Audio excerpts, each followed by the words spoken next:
Well, hello, everybody. This is me, God's Comic Brad Stine, and this is Brad Stine Has Issues, where comedy, conservatism, and Christianity collide in a cacophony of clarity. You're not going to believe who we have on today. It is running for Michigan State Representative Jason Woolford. We're bringing in a state rep running conservative man, just a blue collar, pull yourself up by your own bootstraps, Americana man, Marine, lot to say, lot to talk about. And, you know, we are 2 weeks away from maybe the most important election in American history. And we're almost 2 weeks away from Halloween. So apparently it's all about the demons coming together to destroy America. And yet you and me, Wyatt, are just doing our little podcast like nothing is affecting us. Why? Is it because we're just living in a dreamland?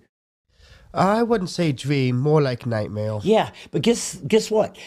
Did you ever hear about the ostrich that will bury its head in the sand, but its entire giant body? And it was always in cartoons, by the way. Yeah. That's where we first the classic bury your head in the sand. Yeah, and he was like running, and they went, doot, and then he would go, which, by the way, did you know that human babies have an equivalent to that? And what would that be?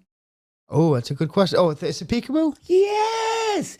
Where am I? Here he is. And the babies go, because this makes you disappear in babyland. So wouldn't that be sort of like an ostrich burying his head in the sand? And here's the biggest key, because you're kind of an eclectic gatherer of arcane information. Wouldn't you say that you like facts that are so absurd and obscure that it makes you interesting to yourself, but very difficult to hang on to friends because they find you to be yes. So here's the deal. Have you ever discovered or looked into if, in fact, ostriches will just pop their head into a hole, which, by the way, no one ever mentioned where the ostrich-headed size hole came from. Are they like digging out a little ostrich-headed, and do they have claws? Do they have talons? Do they have shovels? Do they have spades?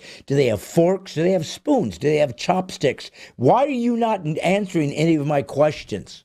I didn't think you were done yet. Yeah, I was trying to think some more and I ran out, so I thought I'd blame you. So, I don't know the exact reason why they do that. I've read about it, but that was a while ago. Do they actually do it? They do actually do it, but they don't do it to escape predators, which is like the myth, is that they do it so that because they think you can't see them then. Okay. That's a myth. All right. So the actual real reason, I am definitely not Googling as I speak, and I'm just starting for time right now. Oh, I know. But it's really hard for me to type with one hand while also talking in the mic, so I'm gonna need a bit of help. Okay, well, listen. Well, how about you just toss back to me? Yeah. You got the floor. What do you mean? What are you talking about? Well, listen. Here's the deal. I don't know if you're aware of this or not, but coming up in a couple weeks, November 3rd, I will be filming my 7th comedy live album. I've done 6 in my lifetime. The first one, believe it or not, was done, well, even before that. Okay, so let me give you a backstory of my history, especially if you guys are watching for the first time. And if you are watching for the first time live, please like, subscribe, hit the notification button. If you guys watch all the time, please like, subscribe, and hit the notification button. If you hear that voice in the ethers, that's my son Wyatt Leroy Stine. He issued from my loins. I made him from nothing. He, I'll be honest, has never fully thanked me for bringing him into existence, but that's okay. I mean, if you have children, you know how ungrateful they can be. But here's the deal. I would say, I was going to say 1999 was when I made my first kind of video album, and that was called, you know what your dad's first video album live was shot. You know what that was called? The first video one. You're right. Because I know you had an audio CD before. Right. But the first video Same one. name. Oh, the name is Conservative Unleashed? No. It was, dang it, I knew this at one point. It's a derivative of a a very famous James Dean movie. Who's James Dean? He was an actor in the 50s that was killed in a car accident in 24 and is buried in, I think, Granger, Indiana. I've been to his site. I'm from Indiana. I'm a Hoosier. Did you know that? Yeah, I knew that. Yeah. So James, who's was one of the first of the sort of method actors, him and Marlon Brando, and let's see who else was around that time. You need me to Google it?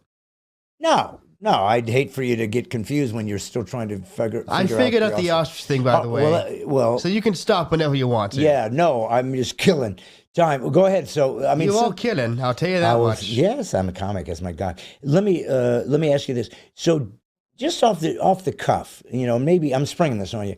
Do you know if, in fact, ostriches actually bury their head in the sand? No. So what happens is they dig holes to lay their eggs in. Right. And a few times a day, they poke their heads in the hole to sort of check on the eggs and rotate them a bit. Okay. And that is where the myth came from, because people saw them doing that and like, oh, they're burying their heads. No, they're not. They're checking on their eggs. Yeah, but don't, like birds will go to their nest and check on their eggs and look down there. Nobody said, they're burying their head in their nest. Yeah, but ostriches are flightless birds. Okay. So they can't put their eggs in a nest high up in a tree. Mm. They bury them in the sand. Or in a hole they dig in the sand. So it's like a basket? It's sort of like nature's basket. Okay. So are you saying they're putting all of their eggs in one basket? Yeah, I suppose if you really want to think about it like that, then yes, that's exactly what they're doing. I didn't. It came to me in a clever, humorous. I'm sure it did. So people walked past ostriches every now and again, and they stuck their head in to look at their eggs, and they said, "You know what? I know they've got eggs in there. And I know that's where they bury their eggs. And I know they look in there periodically because we live amongst the ostriches. We see them do this all the time. But I'll bet you that's really not why they're sticking their head in there and checking out their eggs. I wonder if they think they've gone invisible. Now, for them to derive that premise off of the fact that people can look and if at the worst case scenario, why? When the ostriches take off, and they are fast. People race ostriches and sit on them. Did you know that? I didn't know they sit on them, yeah. But I know that they're fast. No, they're fast, I think. Well, maybe monkeys sit on them, but there's something sits on them.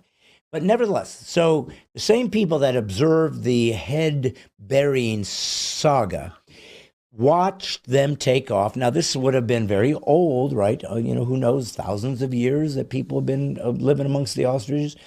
And at that time, there was no refrigeration. It was difficult to eat. So they probably went in and raided their eggs and ate their eggs, right? So they knew the eggs were there. Matter of fact, when they recognized that they would look in and see their eggs and scurry them around, which is what you said is the reason they do it. So obviously humans observed it, saw what they walked over to them when they took off. What's going on in there? Why do they have it's eggs. So right off the bat, they figured out what was in there and why they were looking there. So who then drew the conclusion, I'll bet they think they're disappearing? It doesn't make any logical sense. You're telling me that humans don't make logical sense? You're talking about the same species that throws blenders and toasters in a bathtub and calls it dubstep.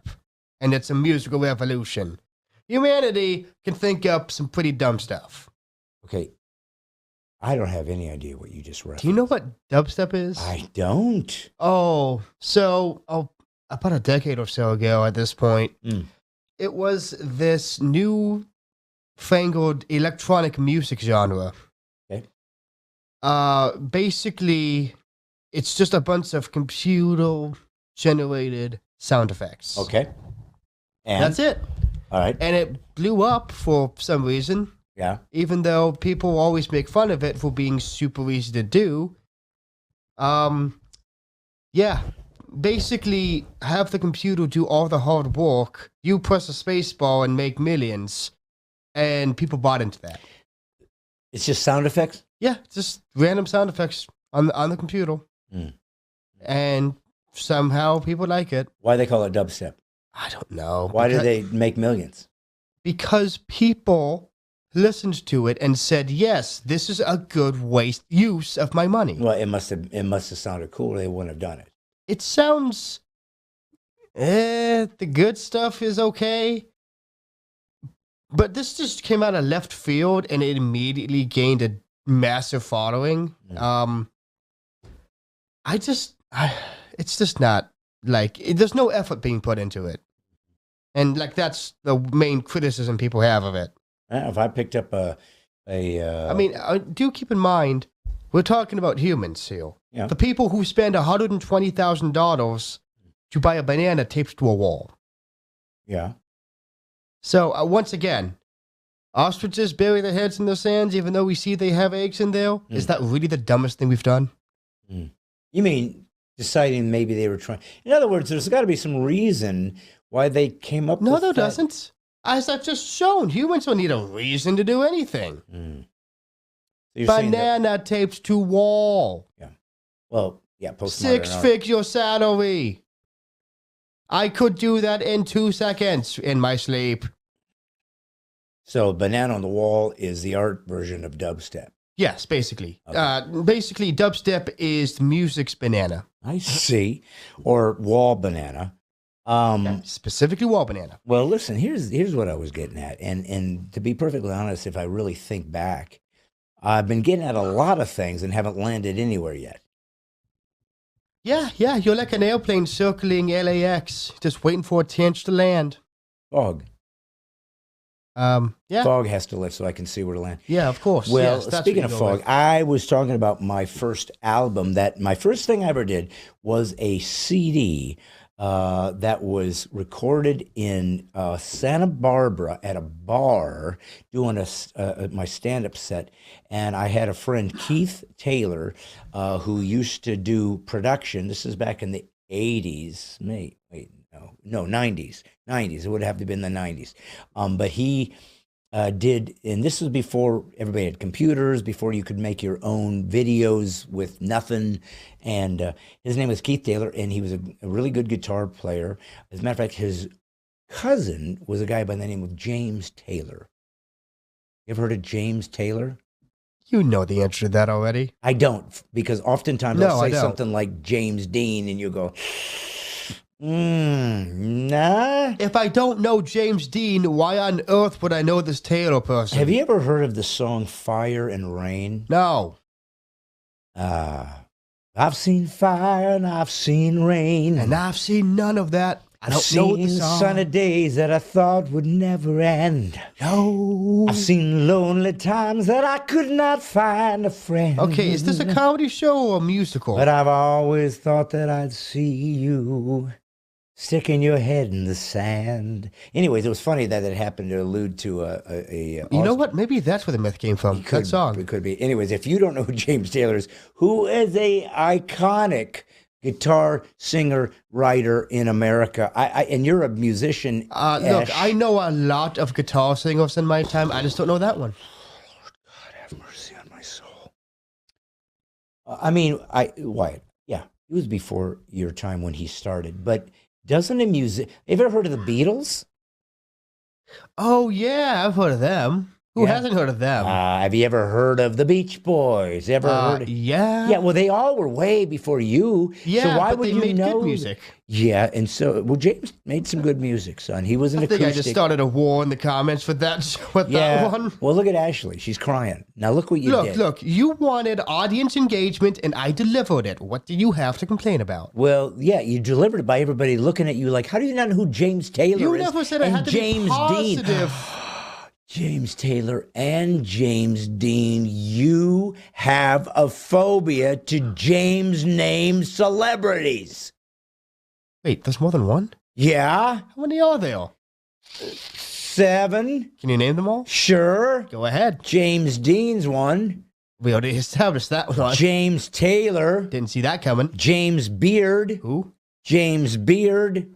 Who's that? He's a guy that writes about Michelin chefs. Are you making that up? Or is that like an actual guy? That's an actual James Beard I'm Award. looking it up, by the way. The so James Beard Award for like a Michelin. I'm currently looking it up. James Bond. Are fictional actors huge. actors? Huh? Are fictional actors still classified as actors? Do they exist? I suppose. Then but, I like, would think so. I guess. Lord, you and your anti-James. James Jesse. Why is James Beard a thing? I told you. I don't. Whose last name is Beard? Well, maybe I thought you were making that up. it's a James in disguise. Wyatt, I was trying to talk about my career. Oh, and yeah, it I know. went And then we got sideways. distracted by James talk. Well, you are the You know ones that what? don't know any James. Gay. I think I know where they all live, too. Jamestown. Ah, very clever. There's probably other Jameses out there that you've never heard Of of. course, there's gotta be clowns. Apparently, James is a hot commodity name. Well, I can't think of any more right now. But anyways, it just seriously, James Dean, Rebel Without a Cause. That's the name of the album. What? Rebel Without a Curse. Yes, That's there. right. That's I it. remember it now. All right, so I had the CDs. Matter of fact, I thought maybe I had. Mate, do you not? I thought you did. Uh, Are you dropping the ball live on air? Really? Come on, our audience expects it's more from not us. like anybody's watching. You're right. You've upset all three of our viewers. Well, anyways, I saved some. It's my first CD. It was called Rebel Without a Curse. It was filmed. It was audio recorded by Keith Taylor, who was James Taylor's cousin, and he put it together. And then the graphics were done by Brian Godawa, who's somebody we've had on. Oh, I know. our Of course I know Brian Yeah, Godawa. well, he Who did- doesn't know about Brian Godawa? Yeah, you know why you know about him? Because he changed his name to Brian. You know what he used to be called? James? Yes. No! James- I knew there was something about him I wasn't a fan of. James Godawa, and I let him know before he even came on. I said, "Listen, I don't know how to tell you this, but you're going to have to go to the court right now and do a quick name change. My son." That was a smart move on your end. So, anyways, now you know, now you remember. But after that, I did a video, 1999, which I thought I played a clip or something on one of our podcasts, but it was called Rebel Without a Curse because I thought it was a cool name. And that was shot in San Diego at Mike McIntosh's church for New Year's Eve, 1999, about to pop over into 2000, where everybody thought all the computers and everything were going to just crash and burn in the world. Y2K. Yeah, it's Y2K. And it didn't crash and burn, so I survived. And so then I did my first actual album when I came to Nashville. It was called, you know what my first album was called, my most famous? Put a helmet on. I'm going to be honest. I didn't expect you to know because Wyatt, I've sold your merchandise for years. You think I don't know the exact order of your albums? Conservative Unleashed? but what's number 3? Oh, number 3 was, oh, shoot. It's Tolerate This? Well, that was obvious, but number 4. Oh, gosh. I'm trying to remember what other box art looked like. That's how I remember them. What was number 4? Let's see. Conservative Unleashed, Tolerate This. Oh, gosh. What other albums do you have? I'll give you a hint. And this is sad. I'm breaking my heart that my son doesn't know my own material. It was one word title. Oh, gosh. And it was a word I kind of coined. It's a little odd. What's-fication? Yeah, what's-fication. What was number 5? Oh, gosh. Close. Huh? Close. Really? Yeah, you had a derivative of the word that's in it. God comic. I was going to say. That's right. And what was my 6th and latest? Oh gosh. Why is it that one that I'm struggling with? Another one-name title that I created. Oh gosh. Listen, I'm not going to apologize for you not knowing what this last one is. Unapologetical. And then your newest one is Laugh While It's Legal. Yay! I was going to call it James Laugh While It's Legal, but I thought, yeah, you won't want to promote that. I thought it was laugh while it's legal, comma, James. Yeah, right. And it's just a picture of every James you could find on the internet. Yeah, well, and it won't matter because you won't know who they are anyways. You know what we should have done for it? You should have had it be like, you should have had the album cover be a collage of every James you could find online that just makes a giant James. How about James Lindsay? Okay, I kind of know that one, but not enough to really say it definitively. Okay, where have you heard the name, though? This podcast. Yes. Yeah. As far as it goes. He's the atheist. But oh, right, that guy, yeah. But good on CRT, man. He knows Marxism. Got it down to I can't shake the feeling we were supposed to be going somewhere with this. Well, so we were. And here's where we were going. So I took all of my albums and I buried them in the hole next to a bunch of ostrich eggs. Oh, I thought you were going to say you buried them in the desert with all of those ET cartridges. Do you even know about that? Do you even know? Yeah. Well, okay, so then explain it to the audience then. Well, didn't we watch a documentary about that? We did. Yeah. Do you remember the documentary? So what happened was there was this a game program called Mario Kart. No, it was called. It involved aliens. Aliens. No. I'm talking about the particular game board thing. Which one was it was on? What was it? I believe it was the NES. Was it? Okay. Anyways, yeah. So you know all that. Anyways, so when they started this thing, it started blowing up, and whoever created this NES or whatever you call it, they were making good money, so they started knocking stuff out because they were just trying to just cash in, and they created this movie came out, E.T. It was a huge success, and so I think they tried to knock out an E.T. game, and like one guy in his basement or something. Yeah, didn't he? Had to do it all by 3 months or something to make an entire game by himself. Had to do it all by himself. And you are wanted to be a game programmer, game designer. Yeah. You've been going to school for it. You've studied it. You've watched it. You've done with it. And so, fingers crossed. So now, and obviously, can think about the limited technology. So tell me, what kind of grace should I give this poor schlub who was told, we need a game, we need it about E.T., and we need it in 3 months, go? I would give him all the grace we can spare because the guy clearly had passion for it. Yeah. The producers who told him to do it, though, I got some choice words for. So anyways, it ended up, was it a glitchy and they just recalled it? Or did they just wasn't good. Yeah. Like it was unintuitive. Okay. It was, well, bad. What does that mean, unintuitive? Unintuitive. You didn't know what to do or how to do it. Which is pretty important stuff to know in a video game. So people are going... it's like we boot up. Okay, cool. What is this? And I'm dead. Oh my gosh, this poor guy. So they just dumped him all. They just literally buried them in a landfill in the desert, like the Mojave or something. So didn't he find them? Yeah. They had an entire excavation to try to dig them up. It took decades, and they finally did. But anyway, so would they be, if they worked, would they be worth anything? Because they'd be rare? Oh, of course. Are you kidding me? Yeah. The whole story is like one of video gaming history's biggest moments. Yeah. It was a mysteries. Myth. Yeah. It was a literal modern day mythos. Okay, so they heard about it. They said, "Nah, this never happened." It was because it never came out. Somebody ever actually saw the game and said, "No, I played that." No. It came out. Oh. That's why people knew it sucked. Okay. They just recalled it and buried it to cut their losses. I got it. And then some people, for some reason, decided, let's go see if they actually did it, and they did. Okay, and they found it. Okay, cool. Well, listen.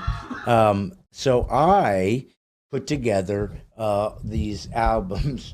And you now kind of remember them.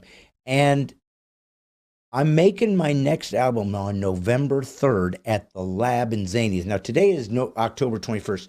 So I'm just giving you a reference point, so it'll be in 2 weeks. But obviously, if you're watching this a year from now, if this happens to be July 7th of 2025, and just think how odd and weird and creepy it is that somebody actually might be watching this on that date a year and something. If you now go, ooh, just pull that out of the hat, and I'm watching. Anyways, the presidential election is long over. We now have a president, has been in for quite a while. Yeah, man, that trained monkey really came in last minute. I was not expecting that. What's, oh, I know, right. Totally threw us a Listen. curve. Until it happens, nobody here can prove to me Nobody's that that's not how it's gonna happen. Nobody's safe. And imagine if I'm right. Imagine my name in the history books for calling that. Well, guess when I'm shooting it? November 3rd. Where is it? At the lab in Zanies in Nashville. So I'm actually, for the first time, filming my special that I can just drive to it, do it and drive home. My first special was done in Lynchburg, Virginia. That's Put a Helmet On. Well, my first was done in Santa Barbara at a bar. My second was done in San Diego at a church. My third was done in a church in Lynchburg, Virginia. My fourth was done in Knoxville, Tennessee at a theater. My fifth was done in Ball State University in Indiana. My sixth was done in Texas, Brazenport, I think, Texas, in a university maybe's stage. My seventh was done at a studio in Georgia.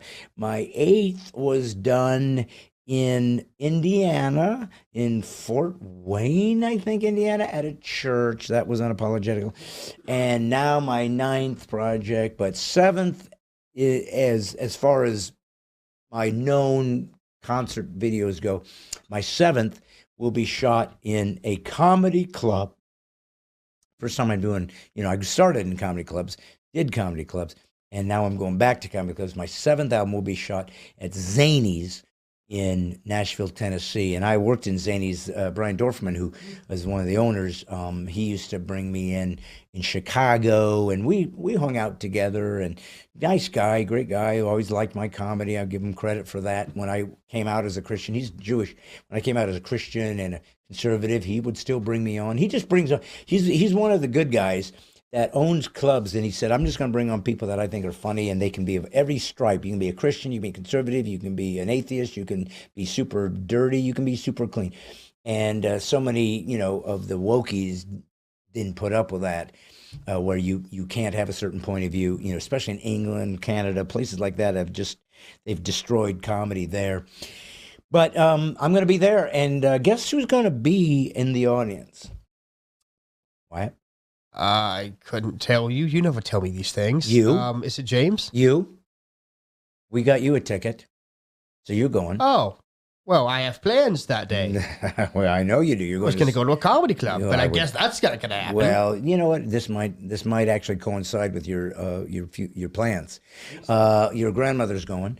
Your mother's going. Your sister's going. Your brother-in-law. That's awesome. Is going. Quick question. When were you going to tell me this? Guess who else is going? You. Just some guy. You. Just some guy. It's you. Just some guy. Me? Look on your little thread. What? Looking on your YouTube thread. Look at everybody saying Nick. hi. Nick. Chris is coming. Nicholas. So Christopher. So listen, he'll be here. It's a Sunday when I'm shooting it. So who knows? We might have a little surprise for our people if Nick Kress is going to be in Nashville. I'm just saying, just throwing that out. I don't know. I'm not making any promises. But you know what I'm getting at, don't you, son? Yeah, I totally get what you're getting at. Yeah, but Well, listen, do you remember when Ashley Haas stumbled upon our domain? We were hiding. I remember you and I both hiding, going, holy smoke, tell her we're not here. Tell her it's the wrong house. Tell her. She kept slamming in. That woman is ruthless. I've never seen anything like it. She's packed to the gills. She's got 5, 6, 7 guns, bazookas, RPGs, plastic explosives, glass cutters, repelling bear spray. I've never seen anything like this woman, Ashley Haas. Karen Boyd, I expected to show up. She's been to my shows, but isn't coming to this unless she's going to surprise me. But Nick Kress is going to be there, so that's going to be interesting. And if he comes to, I don't know if he, it would have had to have been the first show because it was only we sold that out before we added the new show. Both shows sold out, by the way, so you won't be able to come if you wanted to. But Nick will go to the first one. So if you go to the first one, you can actually meet Nick face to face, son. Haven't I already done that, though? Right? Virtually? Haven't I done that? You did. But yeah, but it's not your real face. It's an image of your face. It's a facsimile of your face, or a fake facsimile, a fax. You know what I mean? You know, understand what I'm getting at? Oh, I understand totally. Language has never been your strong suit. Face facsimile. There you go. Oh, did you know my first band was called Face Facsimile? Oh, yeah. Didn't they open for Hot Tomato Paste? I think so, but that was a long Yeah, what kind of name ago. was that anyway? They were openers for James Taylor, which is why they. No wonder I didn't care for them. Wyatt, what do you think, son? Are we going to? What do I think? What I think is the number of Jameses who will be watching this podcast will be exponentially decreasing after this episode. Do you think we're going to elect a Marxist for the first time in our history as a president, or do you think we're going to be electing a, hopefully, conservative? What's your gut instinct? Honestly, it's way too tough for me to tell because everyone says it's like neck and neck. I don't know if I believe them. I don't. But I don't know what else to think. Because both, like, it could go either way. And I honestly don't think I'm confident saying anyone is going to win definitively. If you were going to vote, who would you vote for? That's a good question. No, it's a pretty easy one. I didn't say it was hard. I said it was good. All right. I don't know. You don't know who's running. Is Kanye on the ballot again? You don't know who's running, do you? No. Ladies and gentlemen, I don't care. You guys know who I am. You know what I have fought for in America for religious liberties and free speech. You know that I'm a conservative. You know I'm a Christian. You know it cost me my entire career in the mainstream. You know that I am a patriot. You know that I love God first, Christ first. That is our only hope for salvation and redemption and a third great awakening in this nation is Jesus Christ, a return to God and respect for his immutable foundation that he gave this great nation. But I love the country because it was free and it gave more freedom and more help and support and riches and just the ability to live a middle-class life, which you know what that never used to be. Throughout human history, you were either rich or you were poor. There weren't no middle class. And that's what ruined the entire Marxist experiment, was the middle class. There was nobody to get upset with the bourgeoisie because they were happy. I got my cars, I got my family, I got my house, I got my food. I'm okay. So they didn't have a resentment towards the owners of the factories and so forth. So that's why they went to cultural Marxism. They had to find somebody to oppress and oppress so they could fight and destroy freedom when it was something that actually worked. Freedom and meritocracy, you had to earn something. It finally worked. Somebody finally figured it out. An actual republic put into place, and it worked. And they said, we got to destroy that. We can't have that. We got to make people dependent on the government. We have to make people who make things too expensive so that the government will just take care of them, but then they will vote for us, keep us in power, and basically just become serfs again. And there's many, many, many people in this country, many citizens of this nation who will gladly do that. They're cowards. They don't care about the nation, and it will cost us everything. And they are what they are. They deserve whatever happens to them, by the way. Because those of us who believe in God and have repented and said, please show us mercy. Those of us who believe that this nation is the greatest there ever was, those of us who believe that we want to fight for freedom and we want to let everybody have access to the same things, but not give it to them if they didn't earn it. We are sitting here going, when, Lord, are you going to show us some mercy?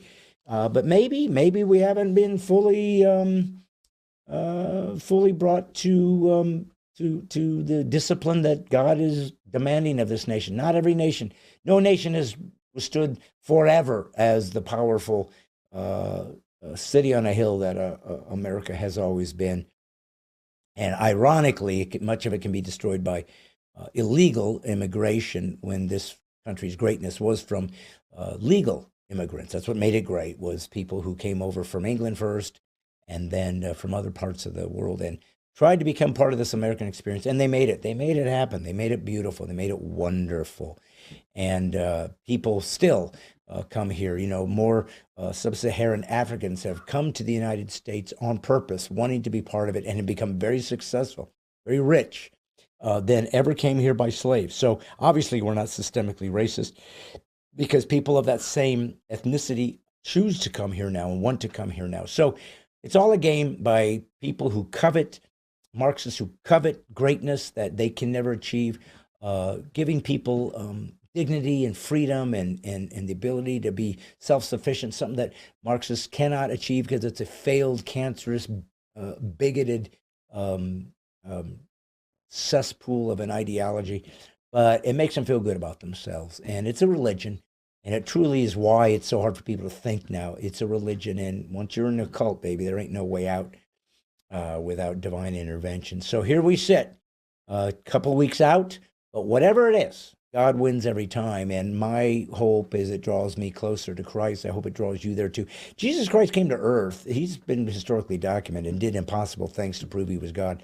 So this is a one of a kind human being, and his ideas changed the world for the better.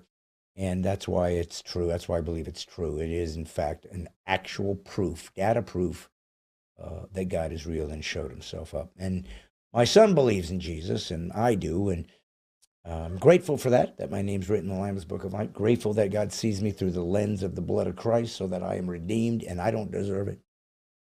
But as I sit here with my little podcast talking about James, and James was also a brother of Christ. He was out there. He also is a biblical name, and of course I'm sure my son never heard of that James either. But nevertheless, I'm grateful for the freedom that still exists on this nation. I don't know how long it'll go, and maybe just maybe the peasants will revolt and we will retrieve it. But if not, I'm going to keep up here. I'm going to keep bringing people on that I hope are interesting to you, that inspire you. I will keep you updated and probably have some behind-the-scenes shots of me getting ready to film my next album. But Jason Woolford is about to come up here and share with you. He is running for state representative in Michigan. He's a conservative. He's a Republican. They don't always go together, by the way. That's why I said conservative first, because it's the ideology, it's the philosophy that's more matter to me than the title, because most Republicans are either compromised or cowards. So I've lost all respect for virtually all of them. And Democrats have just sort of this demonic spirit of death. So, here we sit in maybe the most corrupt, or at least the most aware of the corrupt nation that we've ever known. But pray for us, pray for the nation, pray for me, pray for Wyatt. Wyatt's got his cough back, the one that we used to annoy us so much, last year is back. And he'll be that way because he gets it every spring and fall. He gets these allergies and he needs somebody to help. So hopefully when Nick shows up, he'll bring some chicken soup. If not, then Wyatt will just have to muddle through. Son, are you muddling? See what I'm saying? So if you guys happen to be stumbling across some chicken soup and send it overnight, and You know what? Just give me a chicken. I'll figure out the rest. yes. And if you see that chicken with its head in the sand, you'll know one thing. Definitely not an ostrich. Amen. Folks, Jason Woolford is going to be a man that is a regular guy who's running for office. And in 2 weeks, we'll find out how he does. But I wanted to bring him on. He's a regular guy. He's a regular American. And yet he's got a hope and a vision. And I just thought he's like one of us. And that's how America used to be. The politics were just regular guys that had the privilege of representing their people for a while. And so you're going to enjoy this, I think. Share this, by the way. Help the guy out. Help him win in Michigan. We could sure use Michigan in this presidential election. So, folks, thanks for showing and enjoy God's Comic Brad Stine. Brad Stine has issues. And this in-depth and hopefully endearing and inspiring interview with hopeful Michigan State Rep Jason Woolford.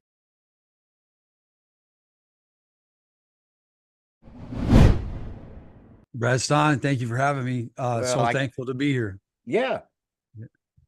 Well, I'm glad to hear that because I don't know what I'm doing. And I'm a complete, just by the seat of my pants kind of guy. Remember, I'm a comedian, which means I'm an idiot. But nevertheless, here we sit, and perhaps that's what God has resorted to, finding all the idiots to run things because all the experts clearly don't know what they're doing either. So Yeah.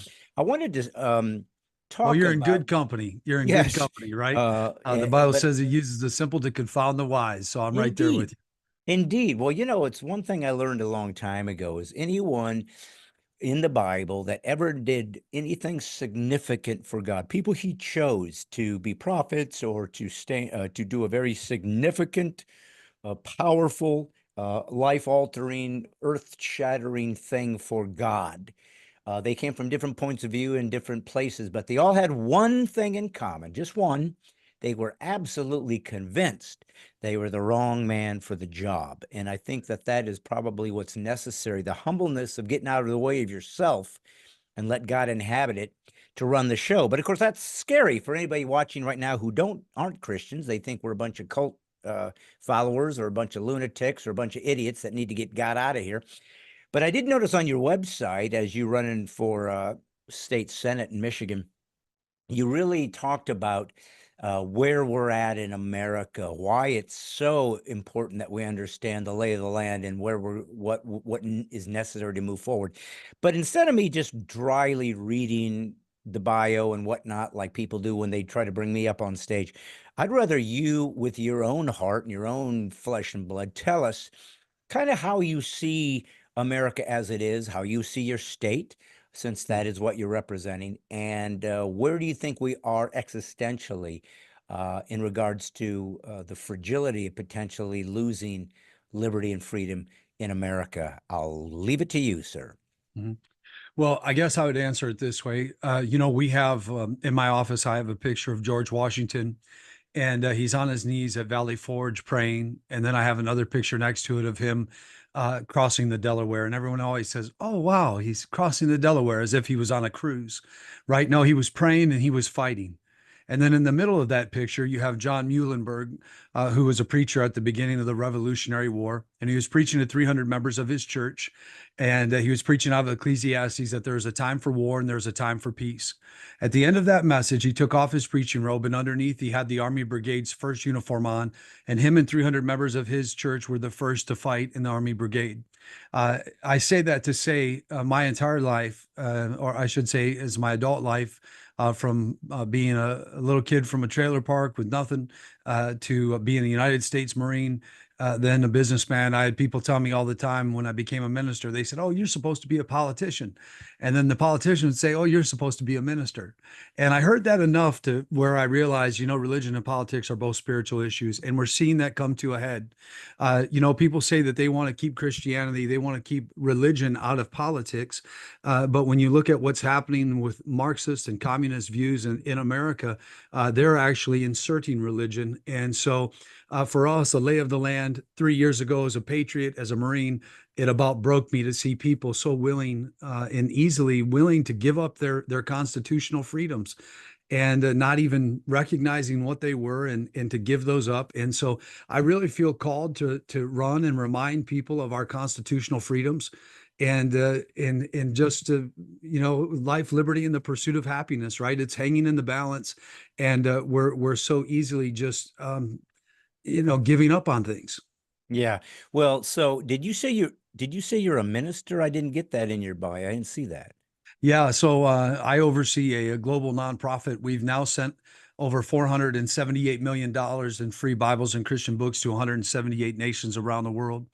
And, those are a majority of those are used Bibles sitting on American homes shelves. And we encourage people to send those in, and they get packaged, box, palletized, and we put them on sea containers and send them around the world to our distribution points.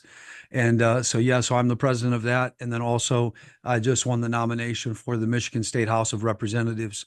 And so we're in a 70-30 district. So, people said you could pretty much punch somebody in the face and still get elected at this point, but I'm not going to try it. But yeah, so that's a little bit more of my background.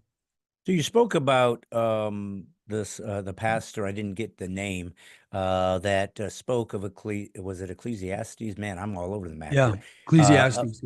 Yeah, and there's a time for war and a time for peace.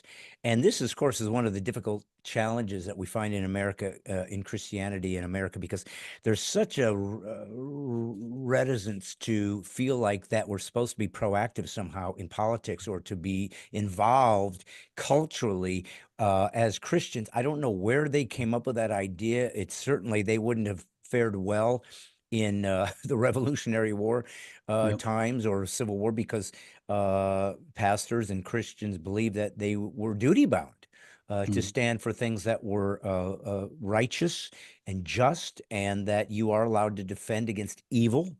Yep. And I'm guessing the gentleman you just referenced. John Peter Muhlenberg. Okay, so would he have been part of the black robed regiment, as Yes, sir. the British called, and who most feared, Right.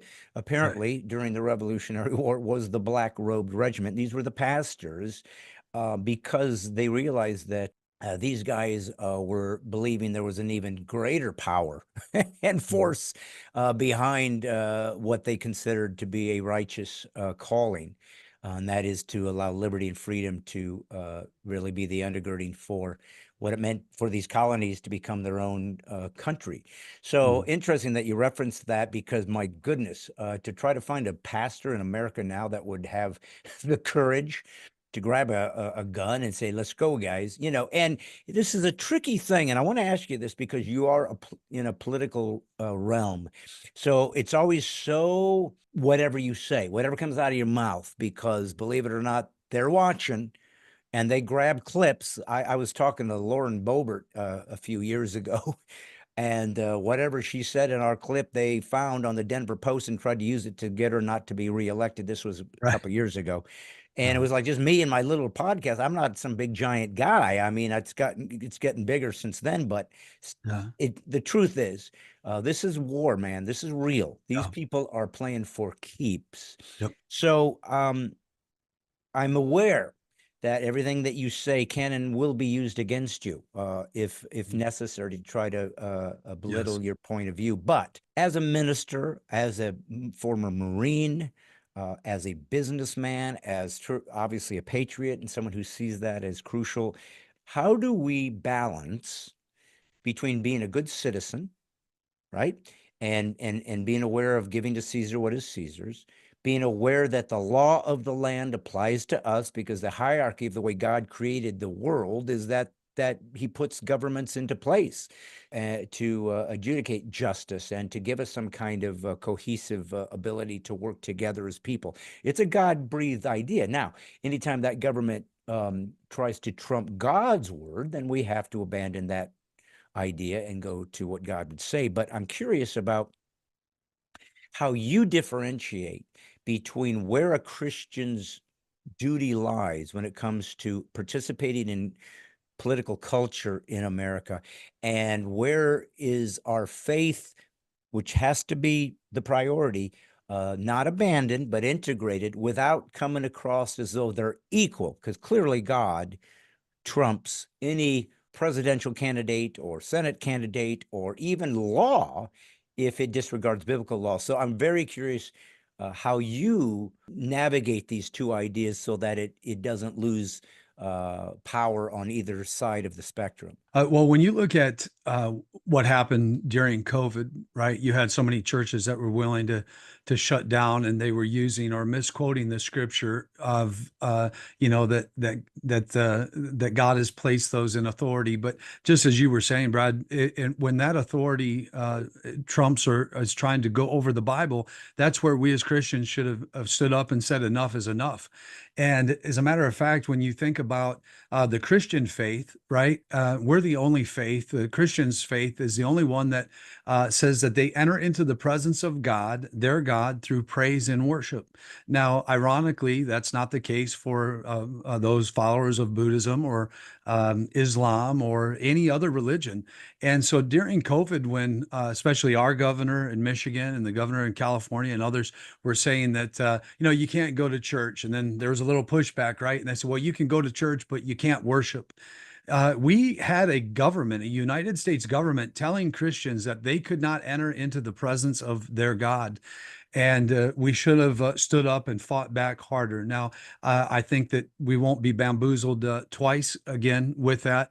But, you know, that balance that you talk about between religion and politics, I think they're both spiritual issues when you boil them down to their finite.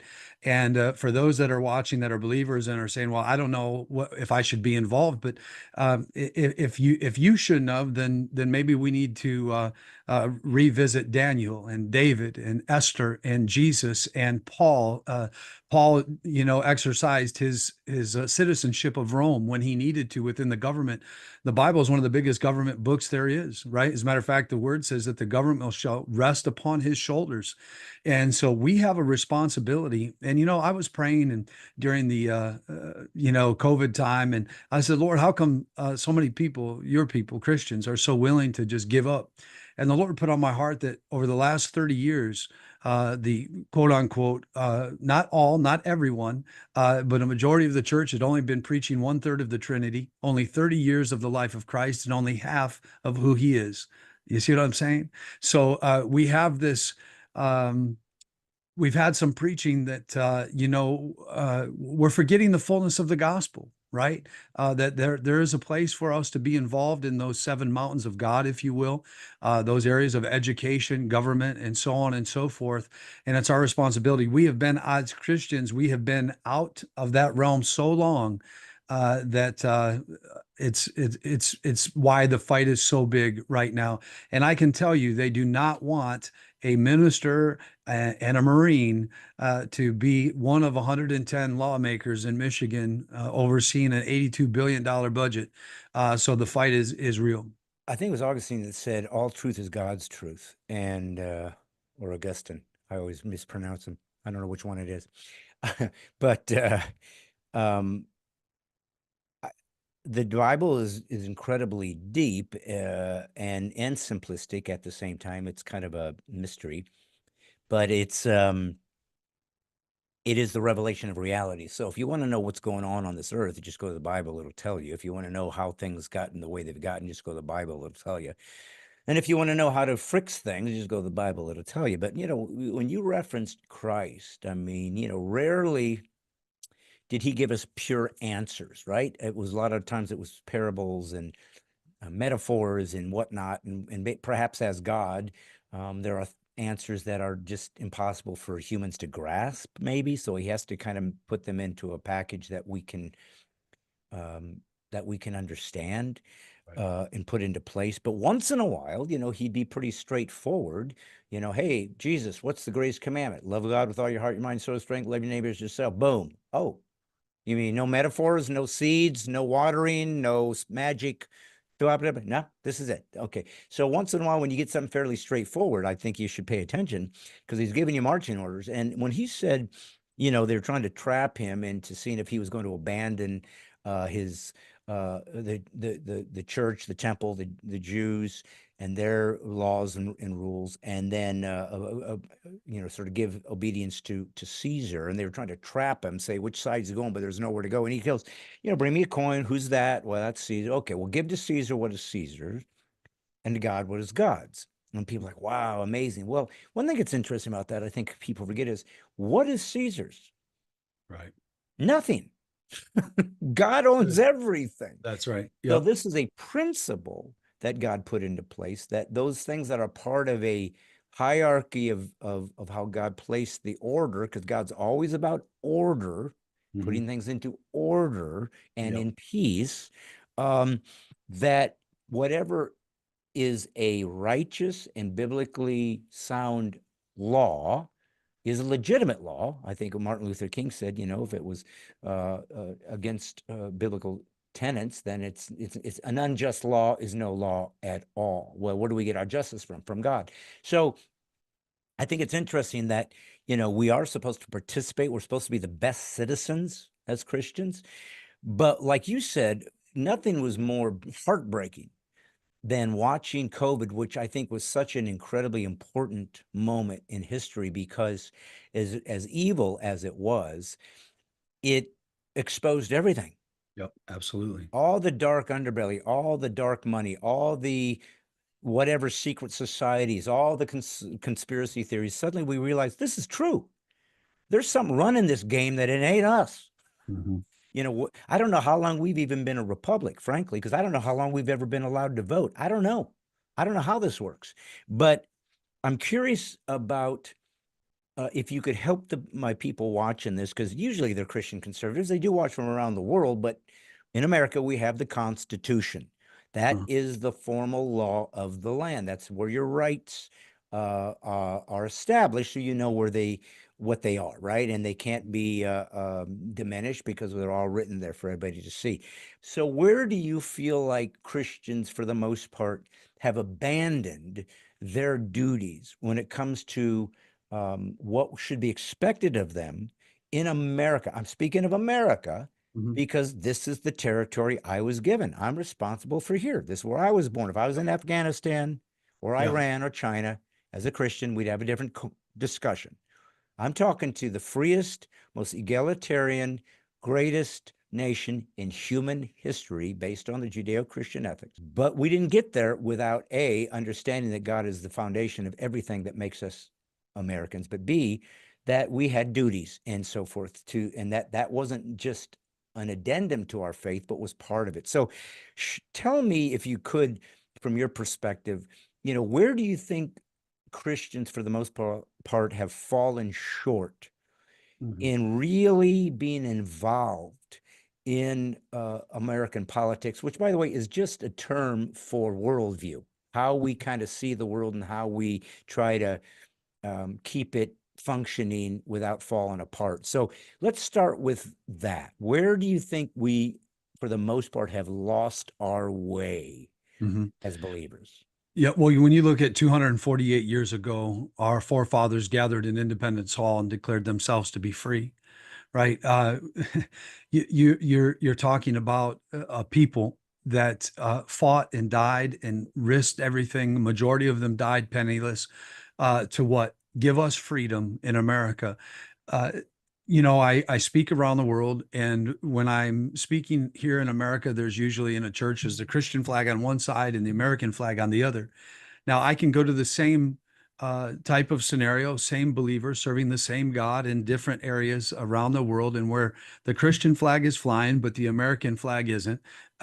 There are freedoms and people being, uh, martyred for their faith, all of those things. And so I say that to say this: we have failed as Christians in voting, and to this point, rather, there are 25 million church going, tithing, sold out believers for the Lord that are not even registered to vote in America, right?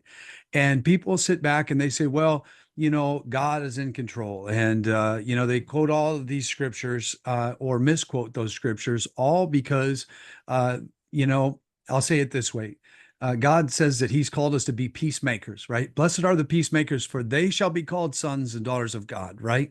But we all too often play the peacekeeper role because it's an easier thing to do, right? It brings a false sense of unity and all of those things. So I think the biggest area where we have failed as Americans in general, but American Christians, is we haven't even registered to vote. And speaking of God not picking favorites, so to speak, this coming Sunday or last Sunday, majority of people in America that are going to church, they're in church, they're enjoying their time, drinking their coffee and safe and all of those things. Meanwhile, the same people, our brothers and sisters, for instance, one of our mission crime missionaries, they have a church in Pakistan. And they have somebody with an AK-47 at the front door and an AK-47 at the back door so they don't get killed while they're in worshiping God.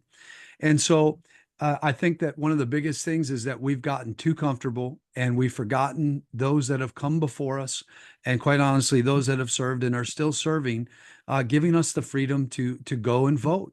I have a friend of mine that was blown up in Afghanistan, and he lost his left leg. His right leg was totally mangled. Spent 3 years in Walter Reed. They said that he was done for. And then he came back. He lived, but came back, getting out of the hospital. He went from a 200 pound stud Marine to a 120 pound guy is just fizzling away to nothing. And he said, you know, the thing that bothers me the most is that I've made all of these sacrifices to bring freedom, not only to other people around the world, but to give Americans the ability to vote, and they don't vote. And so I truly believe that if Jesus Christ was a citizen of the United States of America and was alive at this time, he would be voting. You think about the power of the vote, the ability we've given up. We constantly, Brad, we've constantly allowed a little bit, right? It started with abortion. It's not a baby. Well, it is a baby only up to 6 weeks, and now we're going to kill the baby at 6 months. Now we're going to kill the baby at 9 months, and now we're, California and New York and some places are looking at possibly giving people the ability to kill a baby 28 days after it's born.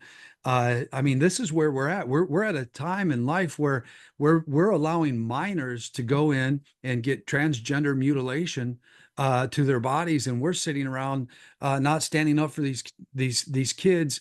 And as an adult, that's between you and whoever you think is God or is not God. But as children, if we can't get this right, just as President Trump said, he said that he would ban transgender mutilation on day one. And I've been talking about that in the state of Michigan. The state of Ohio just passed it. If we can't get this right, we can't get anything right. And we have a responsibility as believers to get out and vote the closest as we can on those issues that align with the Word of God. I mean, I think that what you said is probably very true, about Christ and how he would behave. Who knows, right? I mean, Right. Yeah. we can't presume because it's God, but nevertheless, if we're a republic, which means that we are able to sort of decide who gets to Yes. rule our country, or not rule, I'm sorry, misspoke, run the country, Oh no, nobody. you had it right. Rule. Well, we yeah, I see mean, it. that's I what it's understand what you mean, but yeah. that's what it's become, but they aren't our rulers or our representatives. Yes, sir. People forget this. I don't know what's happened to where these politicians believe that, okay, now you voted for me, I'm going to decide what I want to do. No, no, no, no. I gave you my sacred vote to bring to Congress, to the House, so that you would represent me and tell people, here's what my people want. I'm not the guy that makes the decisions. I'm representing all these people back there that decided, here's what we want. Based They off don't the do that anymore. Constitution, right? The corruption,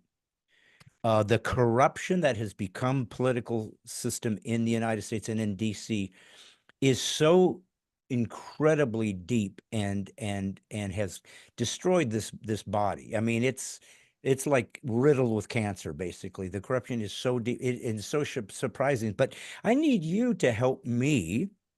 You're a believer, so I trust you to be a truth teller. And it's a challenge that I've had, Jason, and I need you to talk me down from the ledge. I find the Republicans more despicable than the Democrats. I'm going to tell you why. Democrats admit they're evil. We're going to kill and butcher babies, and we're going to applaud when it happens. We are going to mutilate children's genitals, and we're going to make sure it's illegal for you to disagree with that. We're going to demand your speech conforms to what we have decided, or we will imprison you. We're going to take the Department of Justice or the IRS or the police force of the United States, the FBI, and we're going to politicize it, and we're going to use it to imprison American citizens. We are going to be a despotic, totalitarian government right under your nose. And we're going to keep doing it and get away with it. You know why? Because there was this time when checks and balances were supposed to keep things in order. And the Republicans have shown that they don't give a crap because they don't have the courage to stop this stuff. Mm-hmm. Now, if I know that you are a demon, you're evil, but I know how to fight that. Greater is he that is in me than he is in the world. At least I know what I'm dealing with. You're not afraid. I see what uniform you have on. This is an easy battle, at least to understand what the stakes are. But if you're a Republican, You say, you give me the vote and I'll put an end to this. We will get this border stopped. We will get this transgender mutilation over. We will end, we will balance the budget. We will do the things that God would expect us to do. Just give us the vote. And then you turn around. I don't mean you, I mean them as a group, as representatives, as Republicans. And you not only do nothing, you appear to allow it to happen. Now, that to me is not demonic. That's Judas.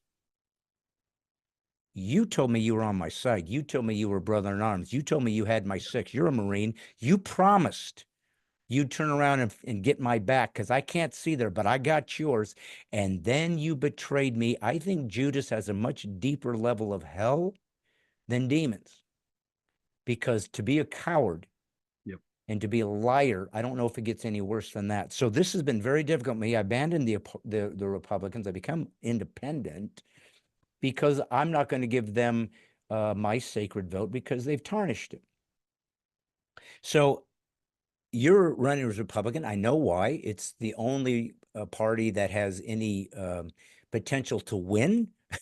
And it's the one that supposedly represents conservative values. But I don't see it. I see the opposite. So my only way to evaluate this, Jason, is either you are incompetent and pure cowards, or you're in on it. Yeah. So now, as a Christ follower and a man who cares about the Constitution, so I can trust your word, and you're representing Republicans in a small segment of your area. Tell me where I'm wrong, and if I'm not, how do we fix this crazy thing? Well, when you go to, everybody, talks about, I'm saying people that want to go be a Marine, right?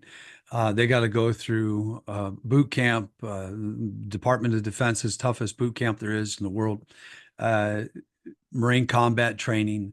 And then if you're so worthy and can make it, you earn the title United States Marine. You get finally able to put on the Eagle, Globe, and Anchor. You get to have it on your uniform, etc.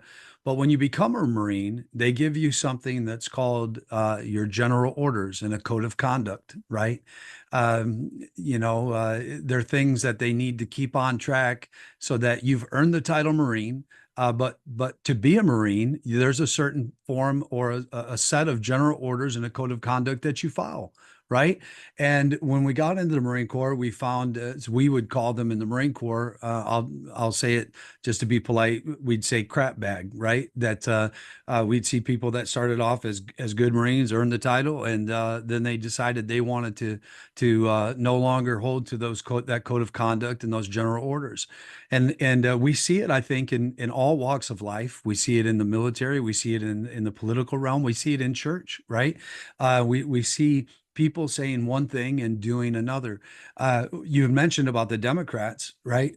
They are following party line when they are killing babies, when they're allowing transgender mutilation, when they're putting books into schools, even in our area, a very conservative area, that are showing kids how to masturbate, how to have anal sex with graphic things.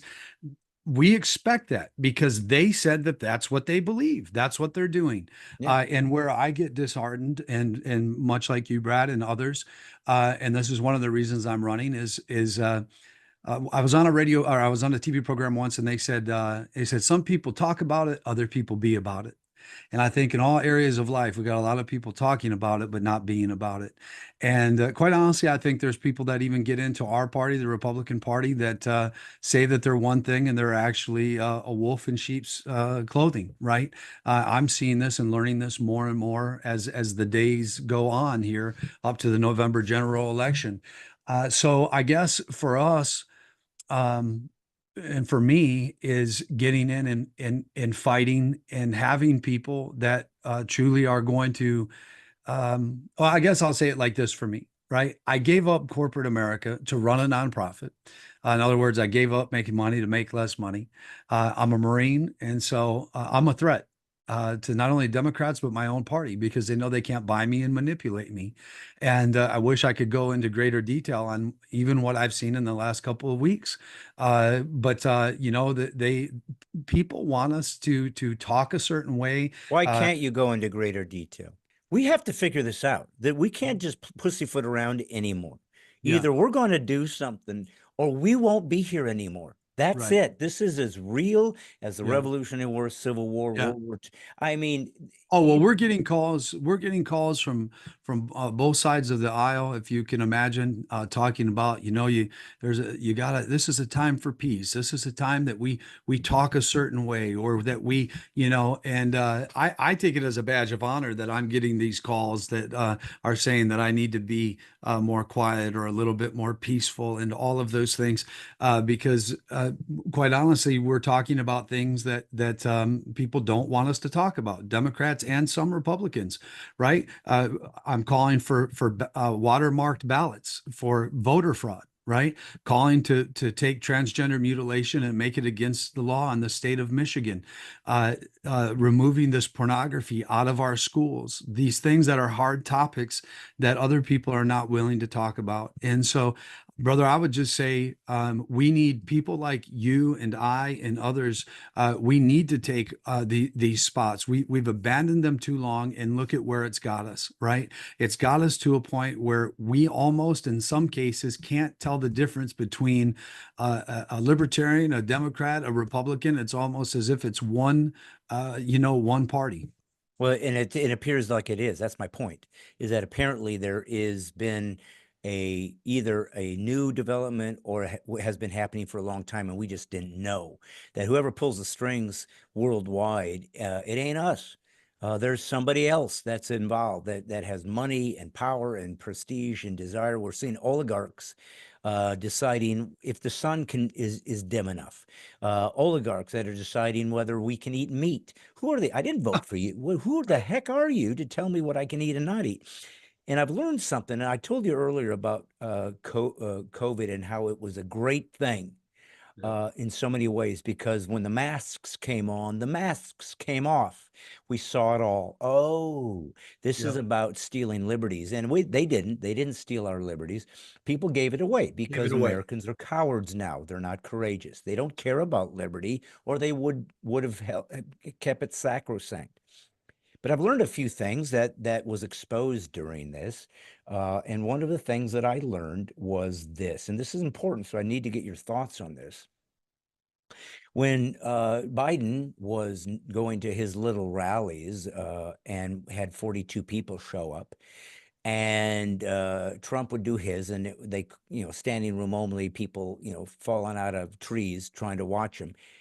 And suddenly he's winning, and then suddenly he wasn't, and suddenly 81 million votes go to Biden, more than anybody in human history got, which nobody, unless you are a psychopath, can believe is true. Right. Okay. But here's what I wanted to say about that. He didn't do any work. He didn't really debate. He didn't really make himself vulnerable. And he won by a landslide. Katie Hobbs and Carrie Lake, same situation.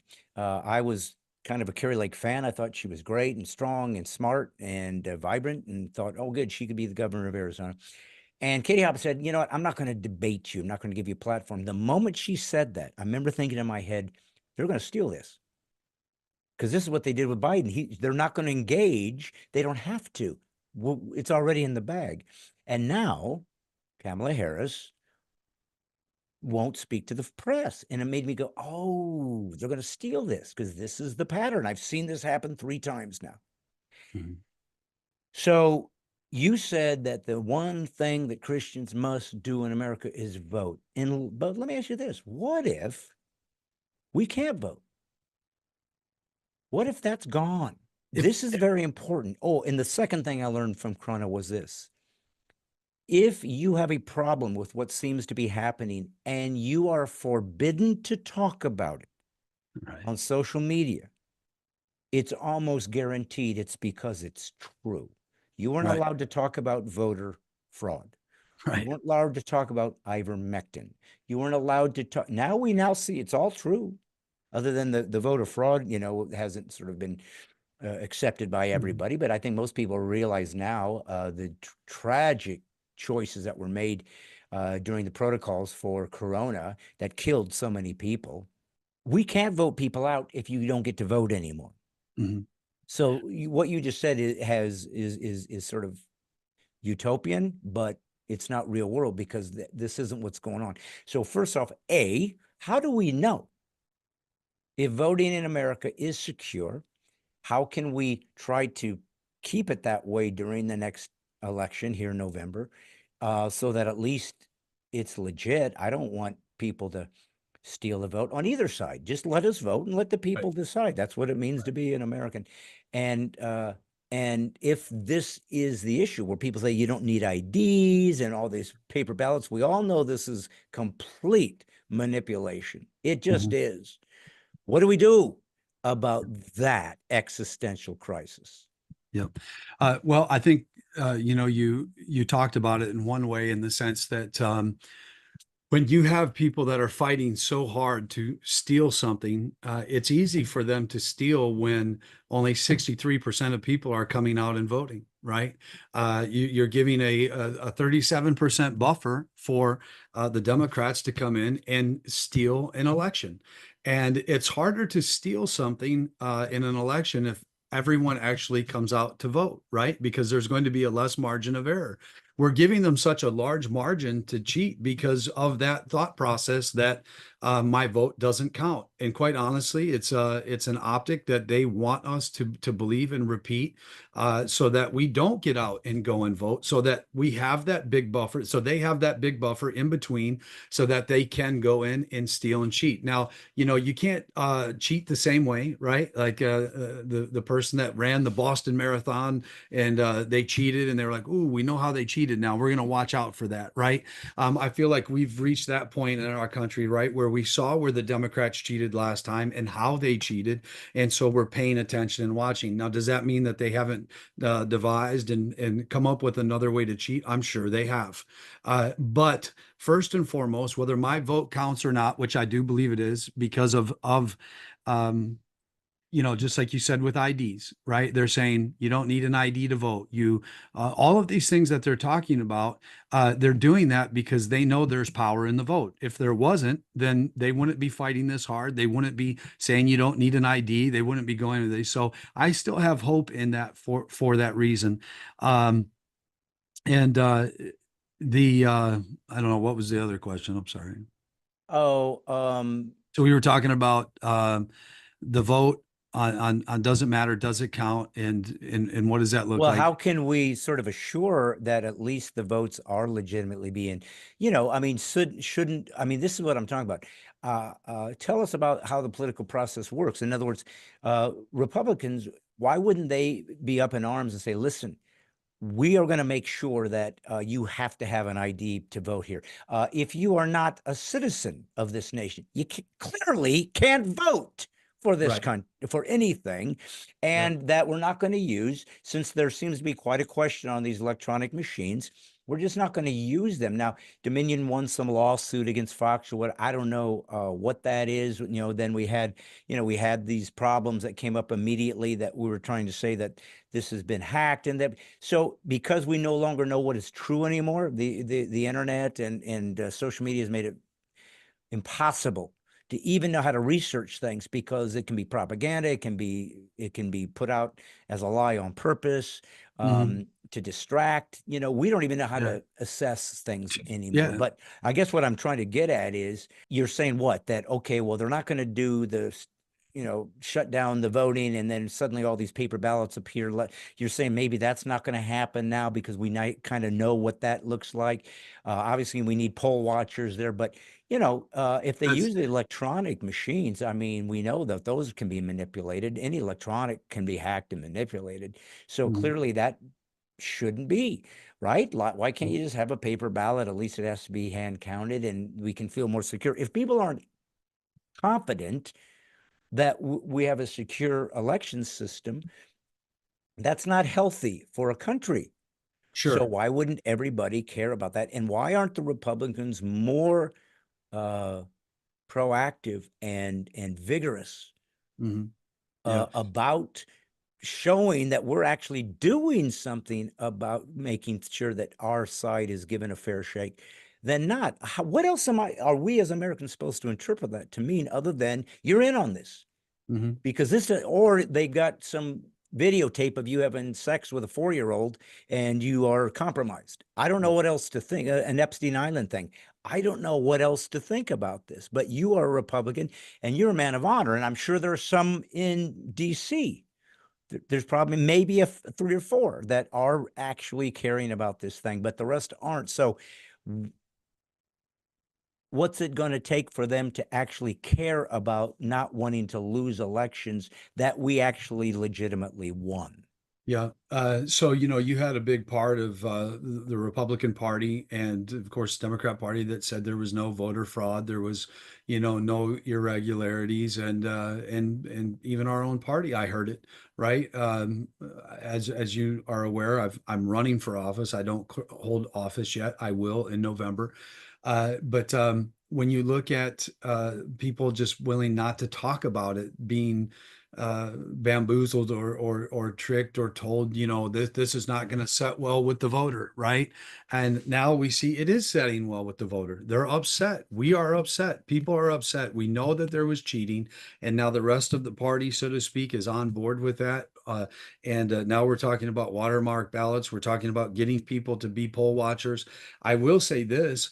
It is disheartening for those that are preachers in the pulpit and not seeing people walk out their faith. I know it's disheartening to people that are running or holding office, and we know that people know there's voter fraud, and we can't get people to sign up to go and watch polls. Right?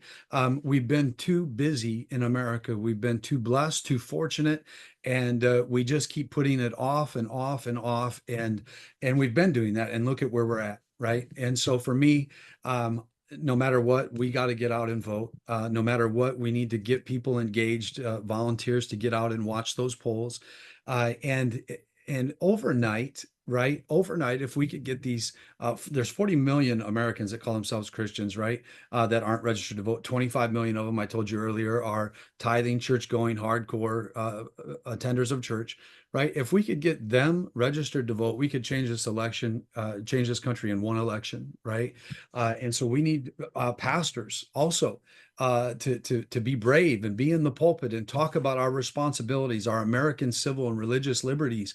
They got to stop worrying about offending and John Bevere writes a great book on offense, right? That it's the bait of Satan. We're so worried about offending people that we've been so worried about offending people that we're now living in a time in our country where we're allowed to exterminate a child up till 9 months. We're allowed to chop off the penis of a young man and tell him he's a girl. We've allowed people to steal in votes. We've allowed all of this because we've sat back and did nothing. And so, brother, I would just say for those that are watching, we have a responsibility before the Lord as an American Christian to get out and vote. And whether it's counted and whether it's not, well, that it's kind of like giving money to a guy on the side of the road, right? He might do drugs with it. He might do something bad with it, but God saw it, right? God's going to see us when we go to those polls as American Christians, putting faith with our action with our faith, or those that are non-believers that are going and voting, right? So I'm the reason I'm running is because I'm sad that so many people have sat back and said one thing and done another.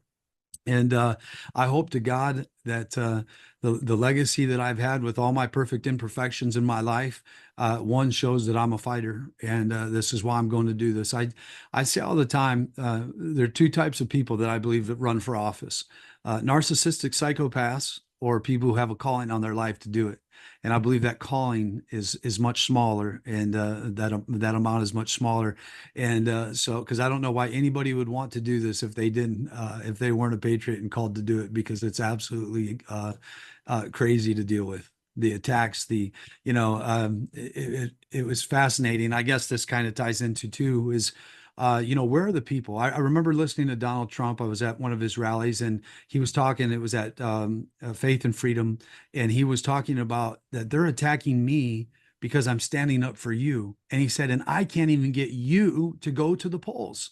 My wife is Mexican. We met in the Marine Corps. She's a United States Marine. Therefore, my 3 children are half Mexican. My wife's of 31 years is Mexican. One of my son-in-laws is Black, African American, whatever terminology you want to use. But yet they ran radio ads calling me a racist, right? They do these most ridiculous things. And unfortunately, some people, a majority of people, tend to believe whatever they hear, right?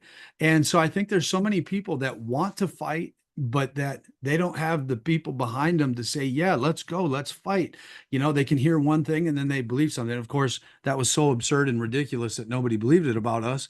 But I think it's those types of things that, it's like being a football coach, I guess. And you go out on the field and nobody's out there with you, just you. Well, let's talk about the Christian responsibility then, and also just sort of an overview of what a biblical perspective on some of these hot button issues are, not only for your campaign. Obviously, you're not afraid to stand up for here's what I'm standing for, so vote for this or don't, but at least you know what you're getting. But more importantly, for some of these people, that maybe don't vote or don't take it seriously, they have been persuaded. Whoever controls the words controls the people. They've been persuaded by people using Christian rhetoric as leverage to cause them to feel like they're being unsympathetic to the border wall, right? Well, the Bible talks about being good to the stranger and good to the other. And that's a very much a Judeo-Christian idea that other cultures had never done before. And suddenly we were told to do that. And they have such a myopic view of what the depth of this is telling them that they're just easily swayed because they're just ignorant. They're just, they don't think it through. And I think the problem, and I'm learning this, is that we have way too many church goers in America, not enough Christians. But let's take it a step further. Throughout history, we were never called to be Christians, ever. We were called to be disciples. We were called to be all in. This is real, and every step of every moment of my life is based on the Judeo-Christian principles that God has told me how to live, how to vote, how to think, who to marry, how to treat my neighbor. It's all based on my faith, and I live that way. So I say to folks, listen, if somebody is told that we should take care of these people who are fleeing persecution, let's say, and they're coming across the border, wouldn't that be a Christian thing to do? And the answer is, of course, yes, we would want to be kind to people that are fleeing persecution, right? That's a biblical stance. Yeah. I said, but what if the Bible then said, oh, and by the way, and when they cross over, because they were talking about Old Testament, when they were just traveling through regions of areas, and just be kind to them. But what it didn't say is, and by the way, they're also going to take their family. They're going to jump into your tent. They're going to take your wife sexually and your daughters. You're going to have to pay for them, give them your camels. You're going to have to do all that too, right? That's also part of it. Well, wait a minute. That certainly goes against the 10 Commandments. That's stealing. That's coveting other people's belongings. It's bearing false witness, right? And so something isn't in balance here. And all of the people that are virtue signaling that they care about the downtrodden, I say, okay, well, let's make a new rule that if you are a registered Democrat, you have to take a family in. They stay in your rooms now, and they live in your kids' bedrooms. Your kids have to sleep on the floor. Master bedroom is now these people's. You have to pay for their schooling, their medical attention until they decide to leave, and eventually they can take your house if they choose to, because that's what's happening. So are you ready to do that? And of course they aren't, because they want virtue without costing them anything. That's why the left can continue to do ridiculous things, because they never have to pay the price for their stupidity and their evil points of view. So let's talk about this quickly, if we can summarize, so people can not only get an idea of what you are about, but maybe a broad overview of how Christians should think about some of these issues on the national stage. Let's talk about the border. Why is it Christian to think that we should have a wall at the border so that if you want to come here, we can simply make sure that you come with the right intent and will Mhm. be an asset to this nation as opposed to abusing it? Go ahead. Yeah. Well, when you look at the border and you look at those that we're supposed to take care of first, we as Americans, right? We have people in America that are citizens. Their family, their forefathers have paid into a system, right? And we can't even take care of them. We can't even take care of our veterans, right? We have veterans. I have friends that are fully disabled. I'm a 10% disabled Marine, and I got to go in every year and talk about whatever my issue is and prove that it's still an issue, right? To get a very small stipend. You look at friends of mine that have been blown up or suffered mentally from what they've seen, and they have to fight for their benefits. Meanwhile, you have somebody crossing a border that comes in and is getting more money. It's happening right here in Michigan, right? Michigan's fourth in the nation for taking illegal immigrants. In Dearborn, Michigan, you can go down to a business that just opened up. You can get $2,000 a month, a food card, a phone, and by the way, they each just got checks for $9,000. Okay, to help buy a vehicle. Now, uh, the Word of God says, "If man doesn't work, he shall not eat.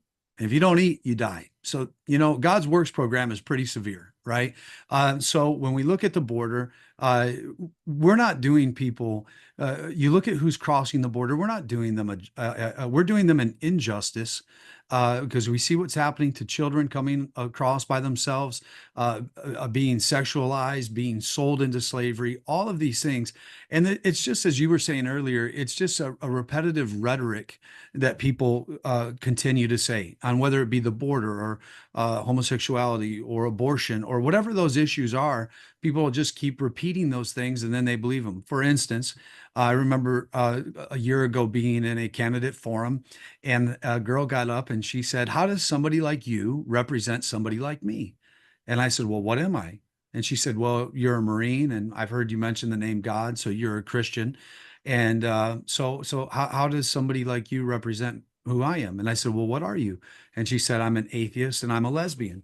And I said, "Oh," I said, "I'm your guy." And she's like, "What?" I said, "I'm your guy." I said, "I wore a uniform to give you the right and the freedom to have sex with whoever you want to have sex with. That's between you and whoever." I said, "And I also serve a God who's never pushed himself on anyone." And those that are listening, it's so important for us to remember this, right? These Judeo-Christian beliefs that those that are non-believers hate are the very beliefs that give you the right to live the way that you're living your life. And other people can't live like that where there's not these foundational principles in our Constitution and our declaration of the Word of God.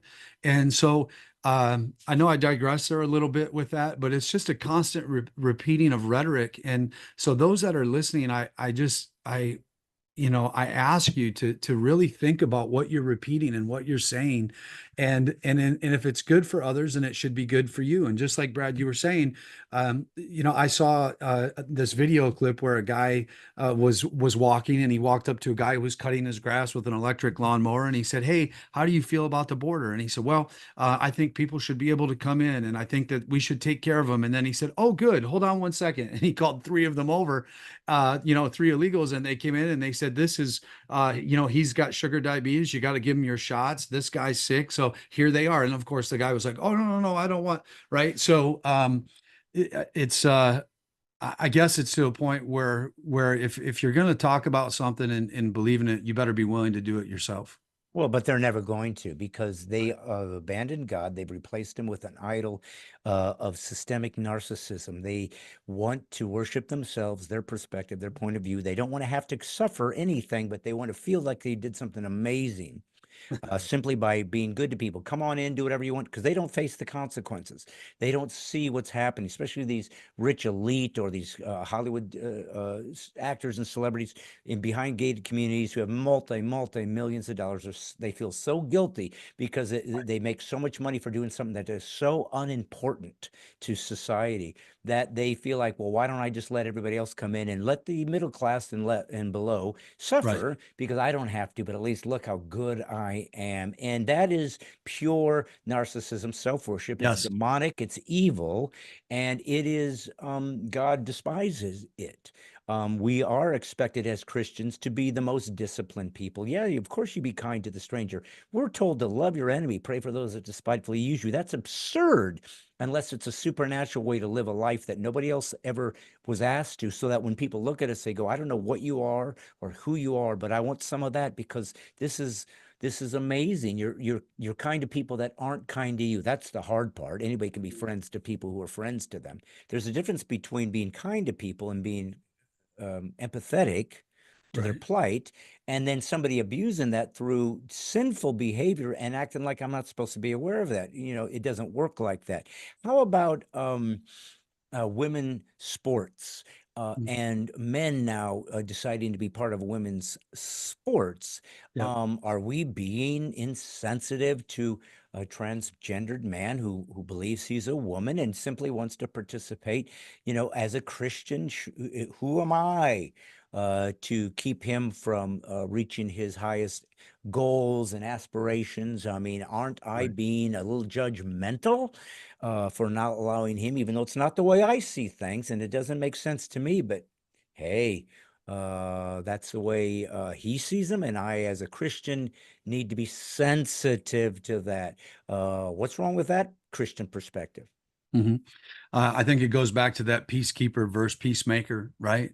Who's going to stand up, for these kids? You look at girls in the bathrooms. It's going on in our community. It's a very conservative community, but the school board and the superintendent in one of the school systems in our district are allowing these first the pornographic books that I told you about, but they're allowing young men to go into the girls' bathrooms, and uh, it's and then of course playing in sports, and it's happening in our military. As a matter of fact, it's happening right here in Michigan's National Army National Guard. There are people, women who I was talking to a woman who said that she was surprised that this girl checked into her unit, and she noticed that she had a ponytail and her fingernails were painted. And she said, I took notice of that because I, as a girl, am not even allowed to do that. And so she's looking at this person and she said, man, they kind of look familiar, but not. And then she realizes, oh, it's actually a male who was in the army, and now he's transitioning. And that's a fantastic word, right? Transitioning, right? He's still a man. He has all of his man parts, yet he's transitioning, but he's got fingernail polish on. So because he didn't feel comfortable, Brad, they allowed him to leave the male barracks and be in the women's barracks, therefore showering as a man with women, and they couldn't say anything about it. Right. Of course, we see Riley Gaines. I've met with her and talked with her many times. She talked about how in when she was swimming, they have to change their suits like 5 times. There's these different suits, and it happens so fast. And she said here she was changing, and literally 6-7 inches from her is this big giant man, who's naked changing. And I'm wondering, where are all the women's rights? Where are the activists? Where are they standing up for women and children in our military and in our sports, right? Allowing so-called men, scumbags, who can't compete in their own gender and area, and go and try to beat up on women. It's wrong, and I'm glad that I've been talking about that on my campaign. I'm glad to hear that from President Trump, saying that he's going to ban that at a federal level. And I don't know why people haven't stood up for it before then. It's so frustrating to me. When I sat with these two little girls at Heartland High School, they're seniors, very smart young ladies, and they're getting ready to get having to redo their senior year. Why? Because they don't want to use a bathroom where men are allowed to go in the bathroom. They're exposing themselves, all these. So they're using bathrooms on the opposite side of the school, getting tardies. Therefore, you get 3 tardies, you get an absent, you get so many absents, you can't graduate. And it's these girls going before the school board, fighting for themselves. And when I went and I spoke that night, I said, where are all the men? Where are you standing up for them? And so for us, it's time that we are insensitive, right? It's time that we start being sensitive for the people that we are supposed to stand up for, right? Not allowing others to continue to trample our beliefs and others. Is there any lines that you will draw that you won't cross when it comes to defending your constituents and the people there that you are representing, even though people are going to call you a bigot, hateful, phobic, I don't know, Nazi, whatever, words are all they have. They don't have truth. They don't have any kind of logical, clearly. I mean, logic now is racist. So when you've reached a place where even having thousands of years of how humans interact so that we can be functional, Right. and toss it aside, then there really is nowhere to go. I can't reason with people who believe reason should be abandoned. Right. They're the unteachables. They are what used to be. They have the untouchables in Hindu culture, who, through no fault of their own, cannot ever be uplifted to another status in culture because of karma has caused them to come back like this. And then there's the unteachables in the West, people that literally can't see what is true. I think it's demonic. I think it's a spiritual warfare that is beyond anything we have ever seen, maybe in human history. Maybe God's putting an end to the earth, or maybe he's putting an end to the United States. Maybe he's bringing, if you read how he judged Israel when they abandoned his precepts and worshiped other gods and idols, and a lot of them were sexual. Mhm. God has to be true to himself, judge that.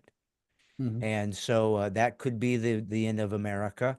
But then I think to myself, Jason, but there's so many of us who are believers who tried to stand for him, who've said to him, God, we didn't buy into this. We didn't ask for this. Why are we being punished for those who have? And the only thing that I guess we could analyze is, have we prayed enough? Have we fasted enough? Have we voted, Active done the enough. things that we Yep. could do? Yep. Is there anything else that we're missing as believers, perhaps, that could usher in a third great awakening? Is there any other things you can think of that are necessary other than Yeah. to make sure that we support guys like you Mhm. who go in to become state senators or congressmen, school board members, right? Librarian. I mean, Yeah. participate in the process to Yes. defend these principles. But is there anything else that we are missing here when it comes to trying to defend these truths? Mhm. I think accountability is an important one. You look at churches during COVID that shut down and stayed shut down, and I'll give people a pass, a week or two, maybe 2 months, right? Because we didn't know what was going on. But after that, I was talking with Christians that were still attending churches that were shut down 2 years into this, and paying their tithes and doing all this to, to churches that were closed, right? People attending churches where the pastor's afraid to talk about. In Michigan, they had Proposal 3 that allowed killing a baby up to 9 months, and pastors wouldn't talk about it. A lot of them, they said it's a political issue, right? And yet people continued to go to one of these big churches in our community. And so I say accountability, saying, like, whether it be a representative, your House representative, a senator, a president, the preacher, if they're doing things that aren't aligning with the Word of God and our Constitution, then there has to be an accountability piece there, right? Stop going to that place of worship if they're not following the word of God. If Governor Whitmer is more powerful to that pastor than the God of the Bible, then you better find a different church and tithe at a different place. If there are people like these little girls that are walking into a school, go to the school board meeting, show numbers, show people. If you have a representative like myself that's willing to be one of few, if not only representatives that's saying that I want to outlaw the mutilation of transgender minors and hormone therapy for minors in our state, you need to get behind them. You need to get behind these people because you feel like you're alone, right?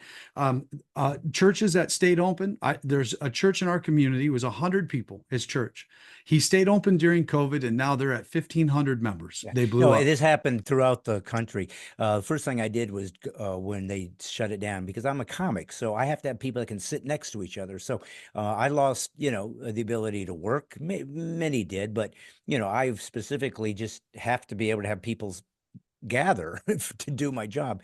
So I said, well, heck, I'm going to, South Dakota. I'm going to Idaho. I mean, I didn't even know. I just presumed because I've been in all 50 states. I said, I know there's places all over this nation that are saying, I ain't playing this game. And I even had pastors on. I called them my Warrior Pastor series who That's awesome. didn't do this. And it's all, and from now on, when people want to bring me in, churches want to bring me in to perform, I've always told people for the last couple of years, I only have to ask one question. What'd you do for Corona? And I know who they are. And virtually every one of them says the same thing. Yeah, we shut down for a couple weeks. And I said, of course, because we were told the Black Plague was here. We all shut down for a couple weeks because we go, what's going on? But when a secular government comes to you and says you are unessential, Right. you don't just open your doors, you rip them off the hinges. That's right. The room that we gather in as Christians when we worship is called sanctuary. Mhm. And many pastors barred the sanctuary for their worshipers. It was a disgrace. Yeah. It was a cowardly insult to Christ. It was 100%. an absolute dereliction of duty for your calling. Love it. Period. And by the way, those guys that stood fast and said, well, we're opening, all those other shut down churches, those people fled, jumped in the new church. Some of these churches went under. Thank you, God. You were weeded out as wheat and Yes. chaff, goats and lambs. You should have been gone because you are an embarrassment to the body. Now, you can also repent and say, you're right, man. I don't know why I did that. I am so sorry. And brother, I get it, man. Right. I'm not saying you had malicious intent, some of you, or that you were cowardly. Maybe you thought you were being a good citizen, but Right. now you can say, my bad, God, please forgive me. I will never do that again. It's okay, buddy. We've all made huge mistakes in our lives, Yep. and we bring you back in. Don't do it again. Now you've Isn't learned. it great that he's the grace giver and the guilt eraser? Hey, listen, God knows if he wasn't, I wouldn't have the right to hold my head in public. I'm such a sinful wretch.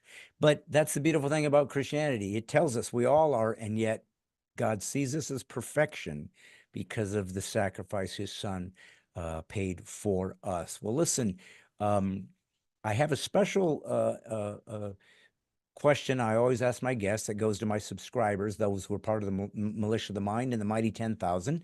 Only they get to watch this particular thing. And so I'm going to ask you that, and then we will close up this conversation. But here's where we're at. We're at a time when we wonder if we can vote. We're at a time when people are now going to prison for simply questioning the government or its point of view. And this is totalitarianism. This is what it looks like. It's actually taking place. And so nobody wants civil war. We've had it before. It was the bloodiest battle in our history because everybody that died was an American. But there comes a point where you either have decided, I don't know what else to do. We've tried to vote. We've tried to get legislation. We've tried to bring peacemakers. We've tried to say, come on, this isn't America. This isn't constitutional. There comes a point when there's nothing left. You either give up or you defend yourself. So here's my question to you. And again, I preface it, nobody wants it, but are we heading to civil war in America? Is it getting to the worst case scenario? I think we're definitely headed towards that. We see what's happening to children, what's happening to women. I mentioned that we're under attack from the church house, the White House, the schoolhouse. We see it, and we got to remember our forefathers, the revolutionaries. They fought because they were overtaxed. No, can you imagine them coming back and being able to see that we're being taxed at overtaxed and at 60% sometimes of our income, and then they take our money and do evil with it, right? The word of God says, don't take your money and pool it together for people to do evil with it, right? We see that's happening. We see all of these things that happen. And so I don't know, what is the breaking point, Brad? I don't know, right? I've asked myself that, and I've asked the Lord, what is the breaking point? When is enough, right? And we just keep inching towards this. And the thing that scares me is that's a no-win situation, right? But we're being told that we can't worship as Christians. There's a lady in Michigan who's going to prison because she sat at the front door of a Planned Parenthood, and she's in jail right now, waiting to be set. She was just found guilty, and so now she's waiting to find out what her punishment could be. Life imprisonment. We see all of these things that are taking place, and we as Americans are too busy, right? Or we're afraid. And I'll leave you with this. I was in Ukraine and Krakow, Poland, a few months ago, and I had the unfortunate privilege of going to the death camp, Auschwitz. And as I stood there, Brad, and seeing these massive amounts of train cars, train tracks, and one of the trains that would hold 71 people that would travel 3 to 11 days, urinating and having feces on one another. And then they'd pull up at Auschwitz and they'd get out and they would divide them into men, women, children, military, those that didn't take the shot, if you will, the opposers of the government. They would decide who they were going to take down Auschwitz to be used for prostitution, working parties, military, and then who they were going to kill. And I stood in front of that gas chamber where they devised a way to kill 2,000 people every 2 minutes, depending on the weather. And I thought I could never see anything more evil than that. And then I went down to Auschwitz II in Block 11, where I saw a picture that they found when they overtook the camps, and it's now blown up in the museum as a 6-foot by 6-foot picture. And it was of 4 little kids around 11 or 12 years old. One of them, 2 boys, transgender mutilation. Their penises had been chopped off and a woman part sewn on, and the same with the girl. And then the 4th had looked as if they took a grinder to his crotch. And it's up there on this in Block 11 to remind us of what was happening. And I stood there and I thought, my God, that transgender mutilation, that demonic spirit is alive and well in 2024 in America. And we, just like others, were saying it's the law, it's other people's responsibility. And so I guess I say, I don't know. I don't know what the breaking point is, but I got to believe that we're just about there. We need prayer and we need people to get out and act so that we don't get to that spot, right? Can you imagine we get to heaven and we find out that this next bad thing that was going to happen could have been stopped if people just drove their $50,000 car with heated seats to the voting poll and cast their vote? Those are the things that I think about, and it's why I'm doing what I'm doing. And lastly, we never shut down as a nonprofit, never shut down, not one day. I deemed us essential. I wasn't going to let the government tell us that my God couldn't, that we couldn't do what we wanted to do. And we got the word of God into China during that time, into Myanmar, where they're saying Christians have the C virus, the Christian virus. We got it into places around the world that we would have never got. And so I wonder what we're missing out on when the government tries to shut us down. And you're awesome, and I'm thankful for you and your passion for what you're doing on this podcast. Love watching your comedy, and you're brilliant, man. I love you. You're an awesome man of God. Well, ditto, man. I mean, we're all have a piece of the puzzle, and we should just really sort of do what we can, and certainly try to leverage our skill set, right? Because we all are given a particular way to do what we're supposed to do, and the most important thing is do it. Unapologetical. Either this is true or it's not. Either Christ really was God and died and rose again, or he didn't. If he really did, it's the greatest story there ever was. And why would you apologize for that? Why wouldn't you get on the rooftops and say, you're not going to believe this. Guess what happened? So that's kind of what this is all about. None of us want to be martyrs. None of us want to go to jail. None of us want civil war. None of us want to shoot anybody. None of us want to demand you become a Christian. None of us want to make you think or see the way I do. God doesn't even do that. God lets you go to hell if you choose to reject him. That's how free he takes speech.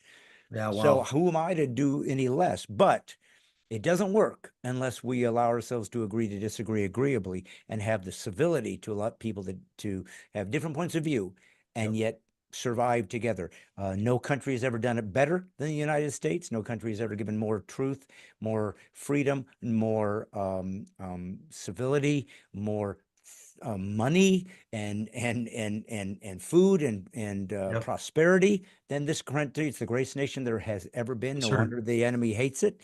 And no wonder the Marxists hate it because their ideas don't work and they always have to get a sword out to make you believe their point of view. And Yep. so I'm going to fight and go down swinging because I believe that's That's what what I'm God talking would about. expect of me. And it Right. certainly is you too. When is voting day for you? We're So shooting this in September of 2024. When is your election day voting there, Jason? so the general election in November.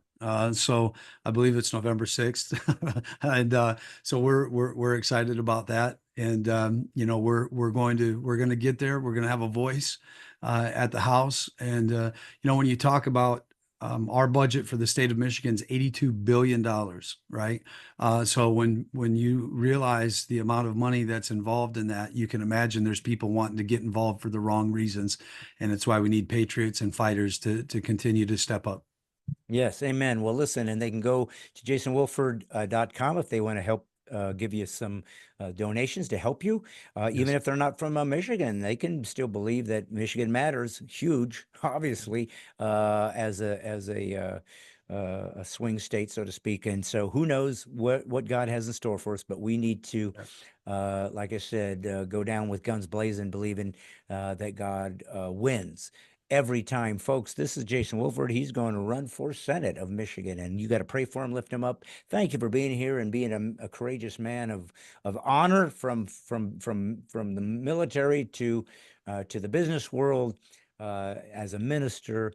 And just as an American, it all matters. And you put your money where your mouth is, and that yes, is sir. rare. Folks, remember, if somebody ever says, man, you're politically incorrect, always say thank you for the Yes, compliment. The last thing you want to be is a cultural Marxist. You need to stand for freedom and liberty. And yes, by the way, it costs everything, yes, but it it's worth does. it because our founding fathers were willing to die than be slaves. So this is what we are. Here's where we're at. And I'm just a comic. I'm just God's comic. That's what the New Yorker magazine called me. But I'm out here trying to use my mind, mouth, and a mic to stand for liberty and freedom the best I can. And I'm just doing what I'm supposed to do. And what is that? Well, you all know because you listen to me regularly. I'm just putting the woke back to sleep. See you next Monday.